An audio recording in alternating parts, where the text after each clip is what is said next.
কলা নিয়ে অনেকের মনে সংশয় আছে যে কলা খেলেই তারা মোটা হয়ে যাবে কিংবা কলা খেলে তাদের সুগার প্রচন্ডভাবে বেড়ে যাবে। একটি মিডিয়াম সাইজ কলাতে থাকে 3 গ্রাম মতো ফাইবার, যেটা কনস্টিপেশনের ক্ষেত্রে কিন্তু হেল্প করে, এবং মাত্র 100 থেকে 120 ক্যালোরি। কলা খেয়ে যারা মোটা হতে চান না, তারা একটু আধপাকা কলা, মানে একটু গ্রিনিশ টাইপের যে কলাগুলো থাকে সেই কলাটা বেছে নেবেন।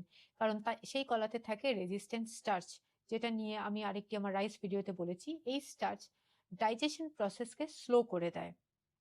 যারা কলা খেয়ে মোটা হতে চান, তারা পাকা কলা বেছে নেবেন। 2 থেকে 3টে কলা দুধ বা দই বা পিনাট বাটার বা অ্যামন্ড এইসব দিয়ে স্মুদি বানিয়ে রেগুলারলি খেয়ে যাবেন। যারা ডায়াবেটিক, তারা পাকা কলা, মানে ব্রাউন দাগ হয়ে গেছে এই কলাগুলোকে অ্যাভয়েড করবেন। কলাতে থাকে খুব ভালো পরিমাণ পটাশিয়াম। এই পটাশিয়াম ইলেকট্রোলাইটের কাজ করে, ব্লাড প্রেশারকে কন্ট্রোল করে, হার্ট হেলথের জন্য সাপোর্ট করে। কলা খেয়ে এক্সারসাইজ করলে এনার্জি পাওয়া যায়। এক্সারসাইজ করার পর কলা খেলে মাসেলসে যে ড্যামেজগুলো হয় সেগুলো রিপেয়ার করতে সাহায্য করে। কলাতে থাকে ভাইটামিন B6 এবং ফলেট, যেটা হেমোগ্লোবিন তৈরি করতে সাহায্য করে, প্লাস নার্ভ এবং ব্রেনের ফাংশনে হেল্প করে। তাছাড়াও ক্লান্তি দূর করে। কলাতে থাকে টাইরামিন।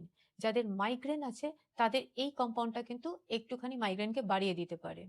কলাতে থাকে ট্রিপ্টোফ্যান। এটা মুড এনহ্যান্সার, স্ট্রেস দূর করে, একটা হ্যাপিনেস নিয়ে আসে। কলা একটা ন্যাচারাল অ্যান্টাসিড হিসেবে কাজ করে।